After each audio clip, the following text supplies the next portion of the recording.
हम पांडुरंगा के मंदिर, हरि विट्ठल के मंदिर जाते हैं, हम कमला माता के मंदिर जाते हैं। क्या भगवान हमारा संकट काट देता है? आपका क्या विचार है करमाला वालों, बोलो। हम भगवान के मंदिर जा रहे हैं, बट उस लड़के का प्रश्न है, हम मंदिर जाते हैं तो क्या भगवान हमारा संकट काट देता है? हम भगवान के दर्शन करने जाते हैं तो क्या भगवान हमारा संकट काट देता है? उस लड़के ने प्रश्न बड़ा सुंदर करा और प्रश्न गलत नहीं है।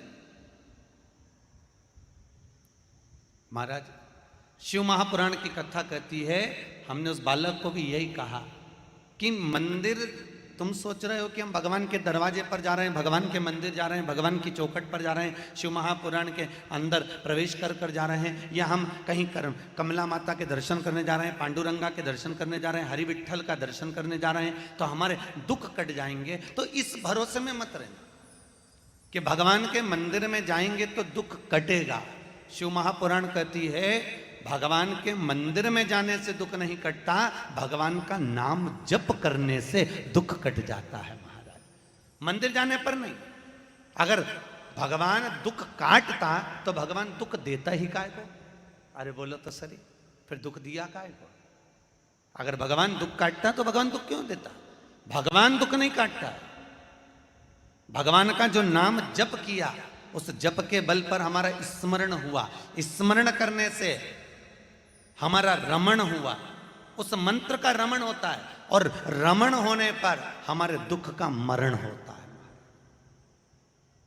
इसलिए संत कहते हैं तुम जपो, कलयुग केवल नाम धारा, और सुमर सुमर नर उतरहि पारा। हम भगवान के नाम स्मरण को जपें, हम भगवान की मूर्ति को, हम भगवान के स्वरूप को पहचाने। एक बार तुलसीदास जी गंगा जी के घाट पर बैठकर रामचरितमानस लिख रहे थे, और रामचरितमानस लिखते लिखते तुलसीदास जी ने लिख दिया, सिया राम मैं सब जग जानी, और करऊ प्रणाम जोर जुग पानी।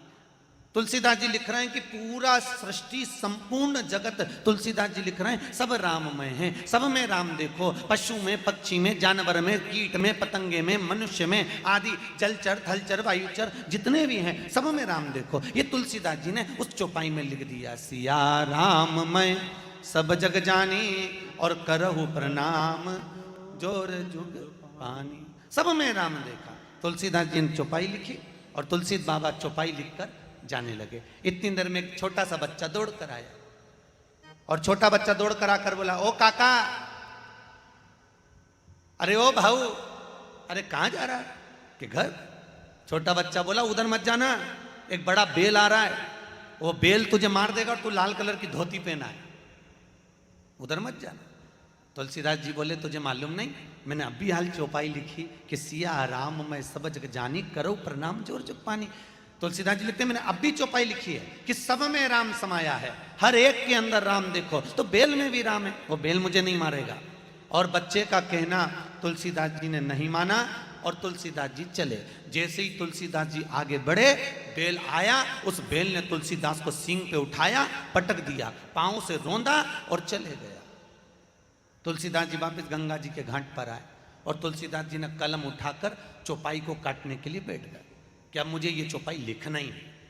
मैंने तो लिखा था सिया राम मैं सब जग जानी, करो प्रणाम जोर जुग पानी, सब में राम देखा, इसलिए मैंने चौपाई लिख दी, पर उस बेल ने मुझे क्यों मारा? और तुरंत चौपाई काटने लगे। इतनी देर में हनुमान जी महाराज प्रकट हो गए। हनुमान जी ने कहा, तुलसीदास क्या कर रहे हो? तुलसीदास जी बोले, चौपाई काट रहा हूं, मैंने सब में राम देखा था, तो उस बेल ने मुझे क्यों मारा? मैंने तो बेल में भी राम देखा। इतने में हनुमान जी बोले, चौपाई मत काट देना तुलसीदास, तूने बेल में राम देखा, पर वो बच्चा तुझे बताने के लिए आया, उस बच्चे में राम तक नजर नहीं आया। वो आया तो बच्चा भी था बताने के लिए कि उधर मत जा, उधर जाना मत, फिर क्यों गया? हम अपनी जिंदगी को बस ऐसे ही जी रहे हैं। हम भगवान को मंदिर में ढूंढने का प्रयास कर रहे हैं, हम परमात्मा को मंदिर के अंदर जाकर ढूंढने के लिए पहुंचते हैं। पर एक बात याद रखना, एक पत्थर की मूर्त, एक पत्थर का टुकड़ा मंदिर के अंदर जाता है और भगवान बन जाता है। एक पत्थर की शिला मंदिर के अंदर जाती है और भगवान बन जाती है। एक पत्थर का टुकड़ा मंदिर में पहुंचा और परमात्मा बन जाता है। और इंसान रोज मंदिर जाता है तो भी भगवान नहीं बन पाता है। इंसान ही बन नहीं पाता। बड़ा कठिन है महाराज। वही छल, वही कपट, वही छिद्र, वही बेईमानी, वही प्रपंच, सब उसी में समाया, सब उसके अंदर।